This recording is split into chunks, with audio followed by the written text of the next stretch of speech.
একটা গুরুত্বপূর্ণ প্রশ্ন আছে। আমার ওষুধের দোকান আছে, তো বাচ্চা নষ্ট করা ওষুধ রাখি, তো অনেক কেউ ইচ্ছাকৃতভাবে বাচ্চা নষ্ট করার জন্য সে ওষুধ নিয়ে যায়। আমার এই ওষুধটা বিক্রি করা জায়েজ হবে বা এটা থেকে উপার্জন হালাল হবে? না, বাচ্চা নষ্ট করা ওষুধ বিক্রি করা জায়েজ না। হ্যাঁ, তবে বাচ্চা জ্ঞান দেওয়ার ওষুধ বিক্রি করতে পারেন। হ্যাঁ,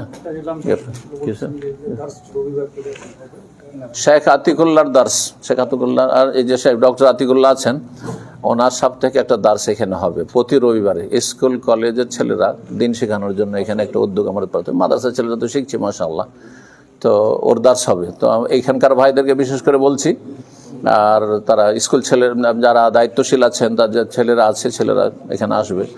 যদি মেয়েদের ব্যবস্থা হয় তাহলে ঘোষণা করবে, আর না হলে আপাতত আমাদের ছেলেদের দ্বারা চলবে। সাপ্তাহিক রবিবার আসর পর, না রবিবার আসর থেকে মাগরিবের মধ্যে টাইম ঘোষণা করা হবে।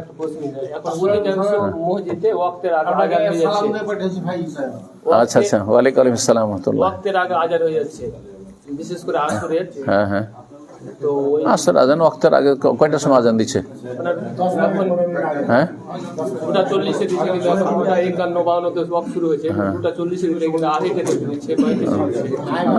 টাইম শুরু হওয়ার পরে আজান দিবে। আজান যখন নামাজের জন্য আগে থেকে কেন দিবে?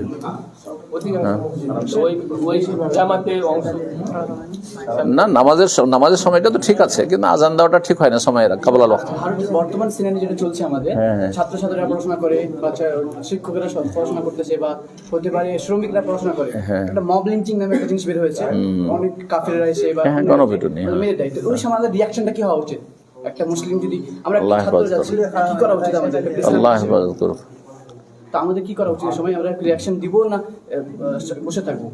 বাঁচার চেষ্টা করবে এরকম পরিবেশ থেকে, এইরকম পরিবেশে যাওয়া। থাকি বা অনেকজন থাকি, তো আমরা ওদের খেলাফি করতে পারি কিছু না, প্রতিরোধ তো জায়েজ আছে, আইনের আশ্রয় নেবেন। যদি তাদের প্রতিরোধ করবে, যেই ব্যক্তির উপরে জীবনের উপরে আক্রমণ হয় সে প্রতিরোধ করতে পারে, প্রতিহত করবে। অনেক সময় নেওয়া যায় না, হতে পারে পুলিশদের সঙ্গে। আল্লাহ হেফাজত করবে।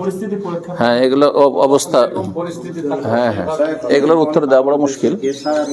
হ্যাঁ, আল্লাহ হেফাজত করবে। সরকার যেটা করছে এই অবস্থায় আমাদের কি আন্দোলন করা শরীয়ত সম্মত হবে? বৈধ পথে যেটাতে শান্তি বিঘ্নিত না হয়, হ্যাঁ, অশান্তি সৃষ্টি করা জায়েজ না, যাতে হিতে বিপরীত না হয়। হ্যাঁ, এমন কিছু করতে হবে যারা দায়িত্বশীল আছে তাদের পরামর্শ নিয়ে। আবেগী হইলে হবে না, আবেগী হইতে হিতে আরো বিপরীত হবে। হ্যাঁ, তো এটা সুযোগ দিতে হবে না। এটা একটা মুসিবত মনে করেন, কোনোদিন নাজেলা পড়া যায় না, কোনোদিন নাজেলা পড়া যেতে পারে, যদি বালা মুসিবত হয় এরকম তো পড়া যেতে পারে।